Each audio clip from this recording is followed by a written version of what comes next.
This episode is brought to you by RE/MAX Ace Realty in Downingtown, PA. Whether you're looking to buy or sell a home, we have a real estate expert for you. Search for homes or contact an agent at acerealtypa.com. This is the Chester County Real Estate Podcast, bringing you the info you need to make your next move a great one. This show is brought to you by RE/MAX Ace Realty. For show notes and links, go to acerealtypa.com/podcast. Hey everyone, welcome to the Chester County Real Estate Podcast. I'm Sean Dominski, and this is the show that tells you what you need to know to make your next move a great one.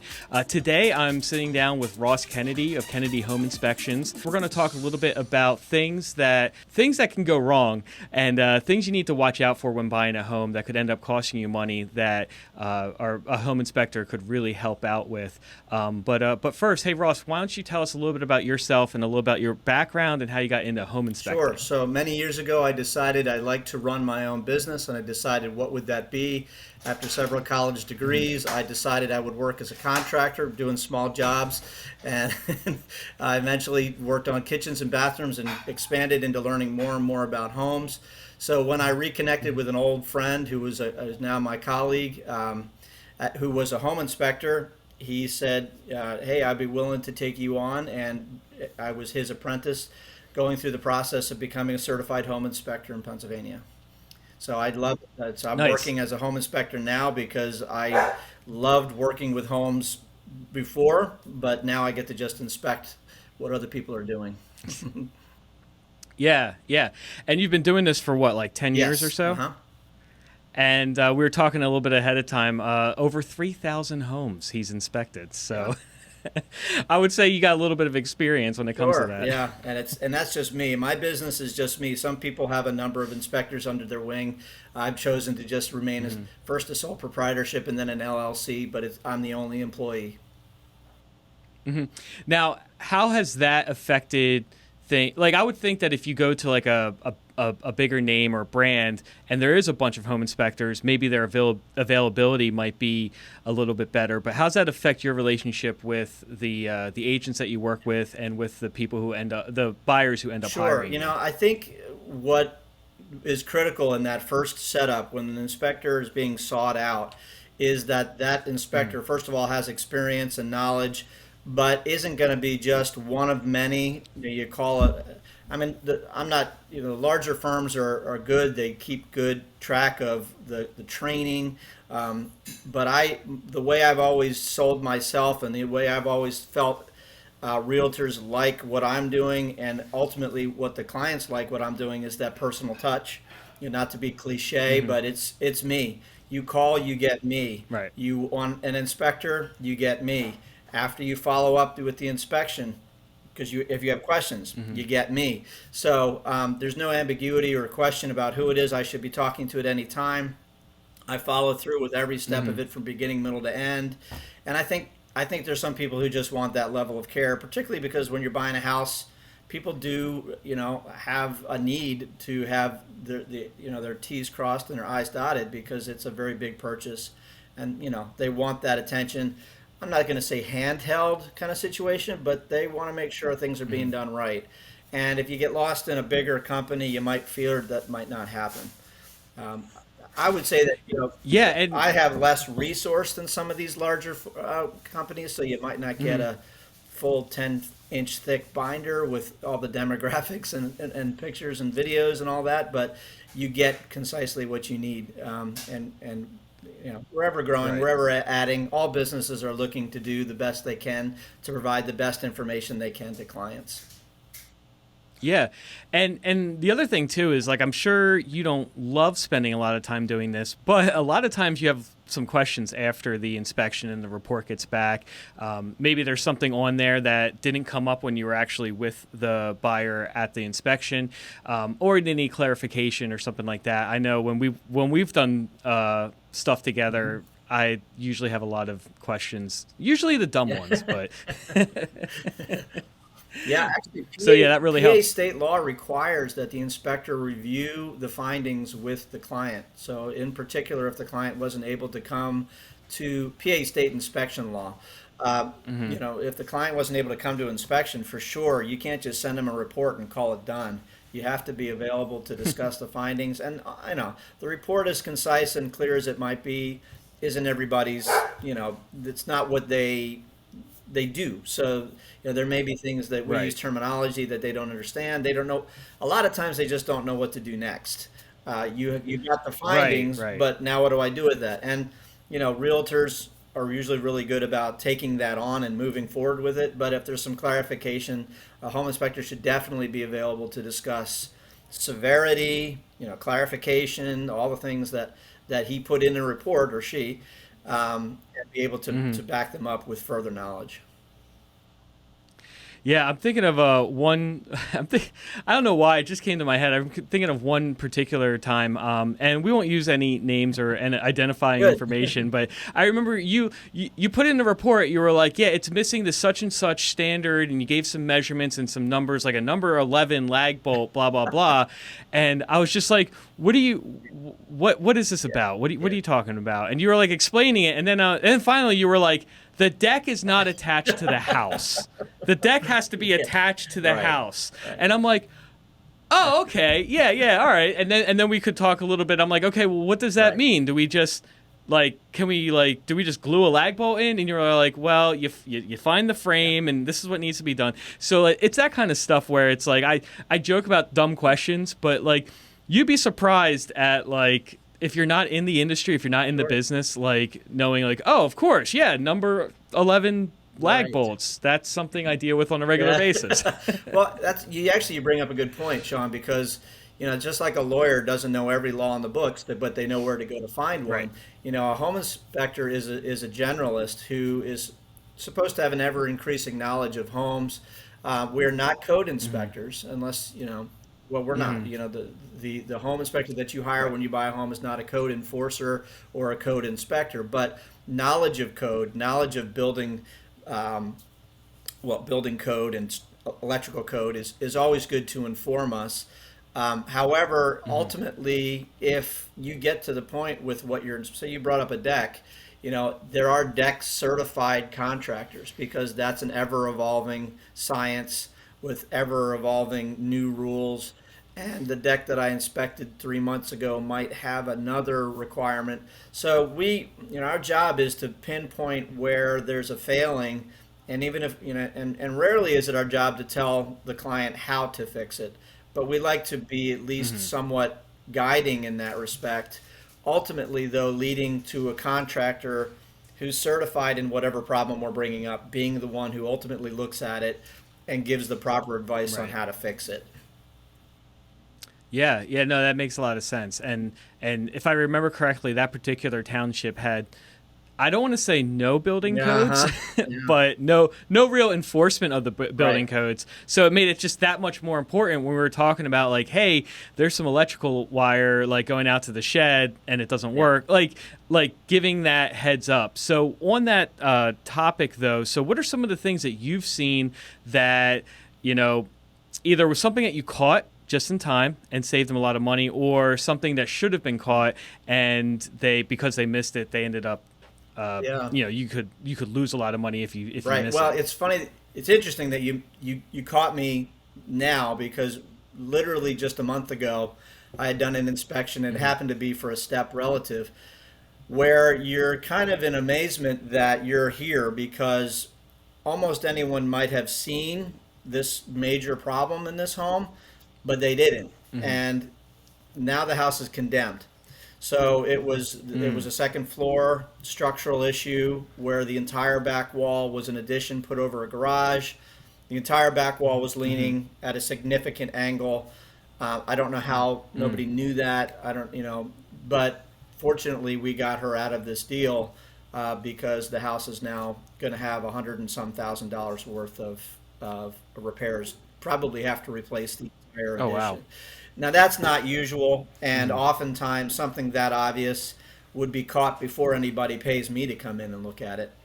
But I was there at the right time. I knew what to look for. There's a lot. When people go through a home, particularly new buyers, they're excited about what they're going to do with the bathroom and the kitchen and paint colors, and some of them have a really good eye about this and why is there a little bit of moisture in the basement. But in the end, there's just we're trained to not rush, to go systematically is the word I'm looking for, through a process so that we don't miss things. We're not as eager to buy the house, so we're there to find the things that others aren't looking for. So I would say, to answer your question, sometimes significant structural issues, whereas they may not be immediately visible, there are telltale signs that we're trained to see that a normal home buyer or maybe even a realtor might not. But that, Yeah, I can think of one. Yeah, I can think of an example specifically, and this was years and years ago. I don't think you were there, but I remember the buyers, like, so the house looked great, and there's an element of rose-colored glasses when you're looking. You want the house to be perfect. The buyer wants the house to be perfect, and they were looking at it, and I didn't notice this when we went to showings, but the home inspector was like, "Oh, and by the way, the front facade of the house is wavy. This was one of those 3-story row homes in Westchester in the borough," and he's like, "Yeah, that's a sign that the front of the house is about to fall off," and it was like, "Wait, what?" And they're like, "Yeah." Yeah, and they're like, you could, usually you put those, they explain like the diamond plates. Yeah, the star bolts. And he's like, yeah, but that's kind of a Band-Aid. It's going to need a new front of the house. And not a facade, like a front of the house. And it's going to hit stuff when it falls down because it's all brick. And we were kind of like, whoa. So, I mean, even as an agent at the time, as a professional, it's like, well, I'm not trained to see that, and I don't deal with brick homes, so I would have never have noticed the waviness that was a pretty. Could have been a pretty big structural issue. I think if I drive by that house today, I think they put the star bolts in. I mean, I've seen star bolts all over Philadelphia, Reading. They're out there. And you bring up a good point. A good home inspector who's been around a while will probably give you an assessment about what the better repair might be. But we have to stay in our lane. It's important to remember what our jobs are, and that there are professionals who can advise the client and you as a realtor on what levels of repair would be necessary. So, whereas we might give you some offerings of, you could put star bolts on, but maybe that's not the right option. We'd have to be careful, that we are advising within our realm of understanding. And we have what's called the standards of practice, and within those standards of practice is a list based on our trade association of where we are to stay, and typically giving advice on how to fix something is not in there, because that could it could give us liability. If I give you a false sense that putting star bolts on is all you'll ever need, and you do it, then what was I to say? The contractor is really the one who needs to tell you what the real fix needs to be, and not to labor it. Or the other way around would be, you say like, oh, it needs $200,000 worth of work, easy. It needs to be, the whole house needs to be rebuilt, and the deal falls through, and then they find out like, oh, that wasn't the case at all. Right. And so you went, you can't be too conservative. You can't be too head in the sand, and it's like, what are you supposed to do there? But yeah, having like the contractors, estimates, quotes, stuff like that's why you have that kind of stuff. Especially when you're dealing with old, like, houses that are literally 150 years old. Yeah. So without a doubt, right? Oh, cool. So what else have you seen out there? So one of the things that's coming up more often these days is, we're in a market where people are not doing as many inspections, and I think that's tempering out a little bit. But this spring was not a typical spring where people were so competitive with so few homes in the inventory that to get a house at all, and many who are watching this might have been in that circumstance, you had to forego inspections. We kind of knew in the industry that what was going to possibly happen at the end of that is that I don't know whether there would be litigation or anything, but I do know that there would be people who end up with a home that they've paid too much for, that they might have spent 15 minutes in during a showing to make a sudden choice, that did find out that there were severe problems in the home. I had the colleague who took me in and trained me so many years ago literally texted me this week and said, So, Ross, of all of the post-sale inspections that you've done, in other words, we're doing a lot more inspections where they already own the home, and now we get to go in there and tell them what they bought, which is not all that great. How many of your clients have left in the middle of it to go cry? I, no, Oh, it's sad. Not and funny. Not no, funny. Sorry. and to me, I thought, well, that's kind of what we expected was going to happen when you started giving up on these inspections. And I get why they were happening because people needed homes, and Yeah. they had to get through it. But in that case, you would ask specifically, they had, and maybe somebody should have known along the way that this house was a problem. But 2 decks that needed to be taken off, subsidence of the walls, which Oh, is wow. they found a well that was collapsing that actually happened to have the oil tank in the well pit. Never heard of that before, underground. So, we're talking That's tens interesting. and maybe more of thousands of dollars that this guy literally walked away crying because now he's locked into a home. I suppose maybe he could lose his deposit. I don't get into all that, but some structural issues. Well, you talked about those. Sewer lines are one that I guess more and more more and more townships are now, like Rose Tree and some places in Delaware County, are requiring that the seller do a sewer lateral, which is a camera scope of the sewer line from the Really? house to the street. And the seller's required to do that because too many homes, I guess maybe in those areas, after the sale, because homeowner frankly isn't going to know a lot of the time whether there's a break in the line, a root, something that's leaking into the ground. They're just not going to know. Yeah. But in spite of that, when the new owner buys the house, finds out that there's a $10,000 to $20,000 excavation to dig up the pipe or dig up the concrete floor of their basement to get to it, it's going to get ugly. They're going to claim the homeowner should have known. They should have disclosed. So that's a Right. big one because that's a big, the numbers I just mentioned aren't a fun number right after you bought a house, but digging up a front yard could be 20 grand. And, in similar style, and this is, I think, maybe more obvious, would be the septic systems. We've been talking about a public line going out to a public connection, but the septic systems, if you don't bother to look into what the septic, and I've always said this to people who are buying a house, even if you don't do a home inspection, if there's a septic system, do a septic inspection unless one has been done within a month or two before you buy it, that they can provide you. Right. Because again, you're talking about a failed field, absorption field of a septic system, that could be $30,000 right there. And to just avoid that one because you wanted the house so bad, that could be one that could really bite you. Yeah, and from an agent standpoint, I would often tell people basically you need the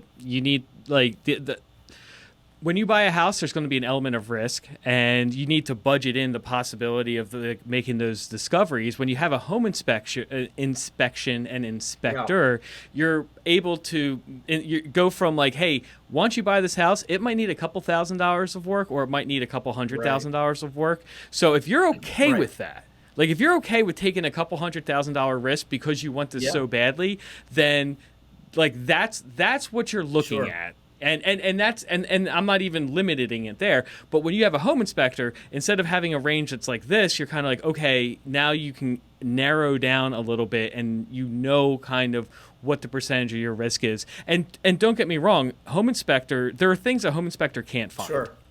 You can't open up the walls. So, we've Visual I've had non-destructive inspections. That's what we call them. Yeah, and I've worked with people, and I've had friends who once they get into the house, they find out there was some issues behind the walls, or there was something going on that was unseen. I can think of one specifically where the home inspector marked down there's some water dripping from somewhere, and there's no way of telling where it's coming from. And then a year later, they're having their kitchen completely ripped out. Because turns out when they installed the cabinets, they nailed through the pipe that just created a little drip, and then but over the years that was just accumulating. I don't know if mold was involved or not, but it was just a little drip, little weird drip, and the inspector marked it, but there was no way we could figure out what that was. Now, fortunately, home insurance covered that. But yeah, there's a lot that a home that you're not going to find on a home inspection, but it at least narrows down your I don't want to say narrows your risk, but it gives you more information so you can ascertain your risk a lot better. And I don't know whether there are those who might say, I don't need a home inspector. I can see what he sees, and if he can't look behind the wall, what good is he? And at some level that might be true. I do think anybody who's willing to learn about homes and is going to buy one is going to be a better buyer than someone who just says do it all for me. But the reality is, whereas maybe we can't see behind a wall, we should. And part of my training came pre home inspector when I was building the wall. I know reading a book about it is one thing, but when you been the person who's built the things that you're now inspecting, that helps you understand it at a level that is a little bit more intuitive. So yes, where I can't actually see inside a wall, you're looking for, as a home inspector, well-trained and experienced, you're looking for evidences of things that would not be necessarily real discernible to a home buyer unless they were in the trades, So there are elements that say, I can't look behind that wall, but I can tell you that that's not normal and somebody needs to, and that's where you get into the inspection contingency phase where we have enough time to get in there to see what we see, but now we're the tip of the iceberg. Now it's time for someone who can do a more invasive look. And that's where we hand it off to you guys, the realtors, and say, we've seen this, and if there's not any parameters in which someone else can see it better, you guys have to make a choice about this purchase and about what you can take on if you don't look any further. Yeah, no, it makes complete sense. And that's why that's why I really wanted to sit down and talk with one, because most of the public, they can read articles, they can hear get some advice here and there, but they don't actually get to hear what is the difference between an experienced home inspector and someone who, I don't want to disparage people starting their career. That's perfectly that's very respectable. But in my opinion, it's when you've been through the trenches a little bit, when you've experienced kind of the results of what could happen, it's a little bit, you get a little bit different of a perspective. And you can see, what really could go wrong.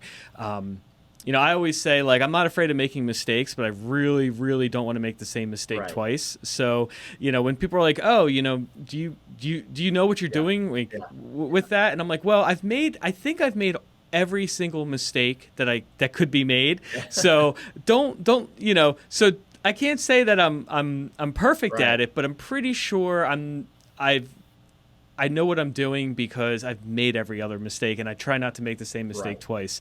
And I can say that, if you're on a job with an inspector who sees something that might be out of the ordinary, say it's a really bizarre heat pump, drip loop system, in the ground, they're not that common. And, your inspector might have a limited knowledge of what that is and is only required to have a certain knowledge of it. It goes back to the lawyer analogy. If you don't know, I had always surrounded myself with people who I could go to on the spot, literally during an inspection, take a picture, FaceTime, do whatever, make a phone call, say, hey, this is a little bit out of the ordinary. I have a question about this. Maybe that tips your hat as to being a newbie or whatever, but I think it actually lays credence to the fact that you're trying to do the best job you can for your client.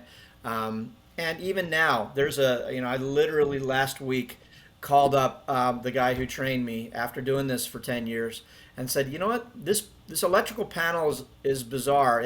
Let me show you what I'm looking at. Can we discuss it? And it was bizarre. And in the end, it needed to go. But I was going to say, when it comes to electrical panels, bizarre is not what you want to hear coming out of a. If it's reached bizarre, it's time to be changed. Yes. Right. And some people can tolerate hearing that, and some people are not so happy to hear that they're electrical. But that's what you need to do is give them the information, or at least, by the time it comes that their report is in their hand, the right information is in their grasp. Yeah, and I was just thinking about like what you were saying about Delaware County requiring the inspections. I wonder if it's something where it's like, a lot of those homes were built in the 60s and Right. 70s. So, 10 years ago, they were 50 years old. Now in 2022, now they're 60 years old. It's like, well, it might just be a matter of life expectancy on some of these sewer laterals, where it's like, you're seeing, I feel like I'm seeing more and more sewer laterals needing to be replaced. And I think it's just because houses that were built in the 70s and 80s, it's just there's a life expectancy there. Or even worse, the house was built 100, 150 years ago. And yes, if, I would always recommend that someone get a sewer lateral inspected. Maybe depending on the age of that lateral, they would, that pipe, they do or don't take the recommendation. But I mean, it's just the saddest thing when you find out that you need a new sewer after you buy the house, or really, usually it comes up when you go to sell the house. And they do the inspection, and you haven't looked at that in the 15 years you've lived there, and now it's just now coming up, and now you find out like, oh, I have to spend all this money just to convey the house. So that's another thing, that some issues you can put off when you buy the house, but if they're not addressed at some point, will affect the value if and when you need to go and sell down the road. Or that's a good point, because you and I, as a realtor and a home inspector, basically collaterally trying to help your client make a good choice and make decisions for the future. So either you or I probably at some point would have said, hey, look, well, here's what I say, and at some point I think the realtor has similar conversations. I know that they do, especially one as good as you. But the idea is, I'm looking at the evidence. The pipe is old. It disappears underneath the concrete floor in the basement. It goes down a steep slope in the front yard. You got lots of trees. There's no evidence that it's been replaced at any time. If there is, great. Where's the documentation from the seller? So now that's some. But if we can't get to the end answers that we need, then the other thing that they may not have thought of is, well, there are insurances for this. The local water company or sewer company, or you're a rider on your home insurance policy for a couple of dollars more a month, will protect you against breaks in the slab of the concrete or breaks in the front yard. So being able to at least give them the advice to protect them against what you're just saying, somewhere down the road, hey, I didn't even think about my pipe in the ground, but I'm covered because my inspector or my realtor told me that this could happen based on what I see. So, those kind of steps are what I feel good about, and it's really, we know what people need from their home inspector and their realtors to help them make good choices and feel assured that things are going to break, but at least they're more prepared for them as need be. Yeah, absolutely. I'm trying to think if there's anything else. Like, is there anything else that's just off the top of your head that people should be looking out for? Well, some of them are more obvious, but they're also very expensive. Some people know how to look at a roof and say that roof is done. Some people don't. But when obviously the roof is an expensive proposition. Anywhere between $10,000 and $50,000 or more. That's the thing that protects everything under it. So it's a very important structure. So you don't often see severe roof damage, but you do see a big expense if you're taking on a roof that you thought was only 10 years old, but in fact it was 25.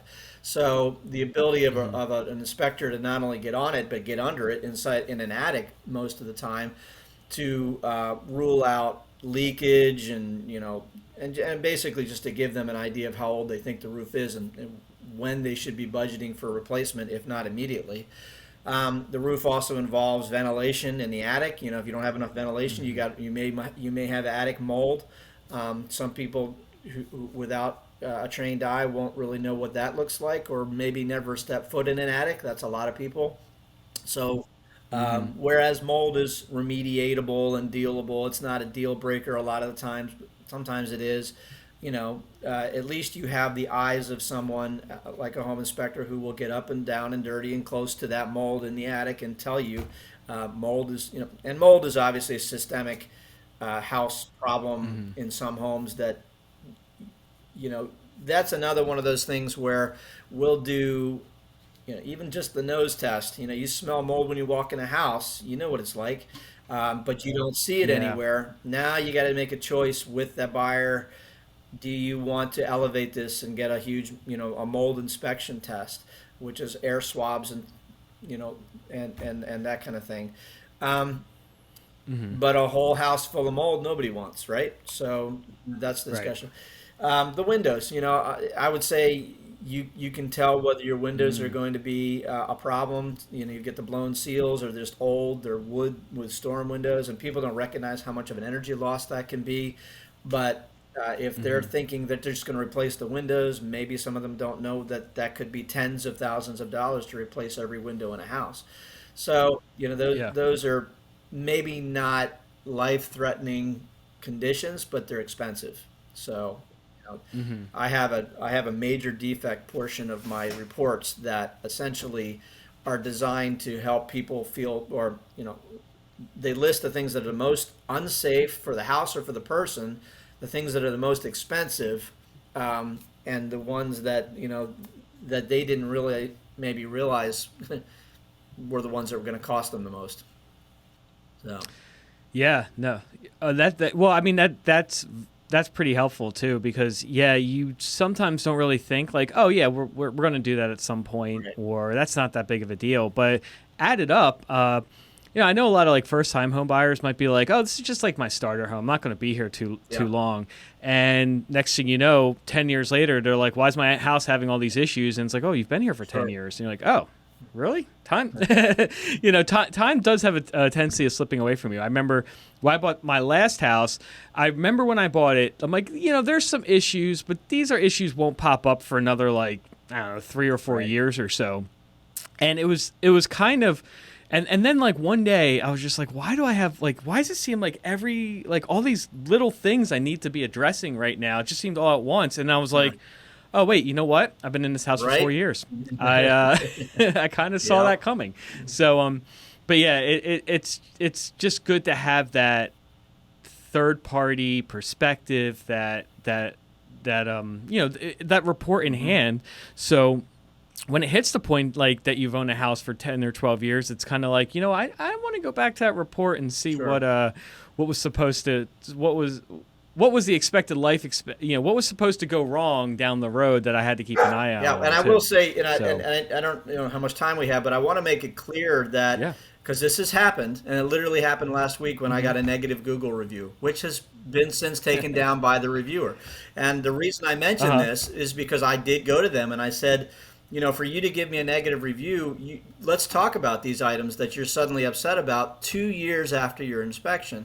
And I said, when you got the report and you got the indication that there was moisture in the ceiling that needs further review, when you got the report that said that this needed to be fixed and this needed to be fixed, at the time that you got that report, did you act on it? Did you even read it? So it is Yeah. vital, and I think this comes down also to the quality of a realtor as well, to take the information that's been given to you and act on it when it's critical to do so. Don't pick up the report 2 years later and say, "Why? Wait, what did he say about that roof leak again, or why the chimney's not?" And because I will just refer you back. In all sympathy, nobody wants anything bad to ever go wrong with an inspection with a house that I've inspected, but it will happen. Right. But if I've given you the information, kindly use it. That's what, so. Yeah, that makes a lot of sense. So yeah, we are coming up on the end here. Any final words or thoughts? I feel like we've covered a lot Sure. of bases, which is great. But No, I just I think the value of a home inspection has not decreased just because the need for people to get in homes is changed. We're in a market that's difficult. I feel for everybody. Interest rates are up, inventory's down. I can't convince you that a home built a year ago isn't something you can't get a good look at on yourself, but I can suggest that almost every home has something even a little bit wrong with it. I would always say, let me just say this. Many, many times I've heard, I'm so glad I did this. I can't believe there are people who skip inspections, even on newer homes. Because whereas it might not equate to something major and expensive, there's at least the knowledge and the peace of mind that people have for having done a home inspection on any condition home, that they have the knowledge now. The knowledge that they you don't want to walk into a huge purchase, probably your largest purchase, with any question marks, particularly big question marks. Yeah. And the few $100s that you pay to get the answers and to get that report, which is basically a synopsis of defects, but also a manual for the house, is really worth it in any case. I would say even if you had to do it after you bought the home. Yeah. Yeah. No, I completely agree. So the other thing I just kind of want to mention is that the buyers are the ones who hire the home inspector. So agents have usually your real estate agent is a great resource for recommendations, but those are just recommendations. So now if you are an agent, you can definitely get a hold of Ross. But for buyers, agents, people who just bought a house and might have skipped the home inspection, what's the best place they can find you, and how can they get a hold of you? Probably the best way to do that is KennedyHomeInspections.com.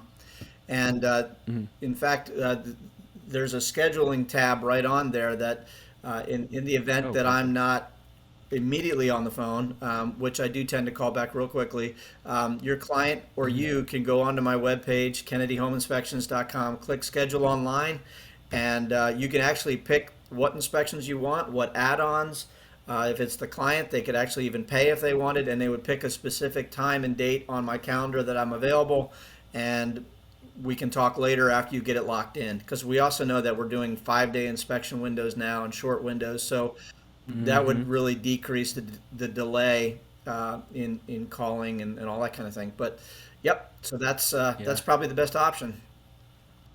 That's awesome. All right, cool. Well, Ross, thanks for sharing and joining us today, and definitely appreciate it. All right, sir. Thank you. Thanks for listening. This has been the Chester County Real Estate Podcast, brought to you by RE/MAX Ace Realty, serving buyers and sellers in the Chester County area. Subscribe for new episodes at acerealtypa.com/podcast. And you can find us on Facebook, YouTube, and wherever podcasts are found.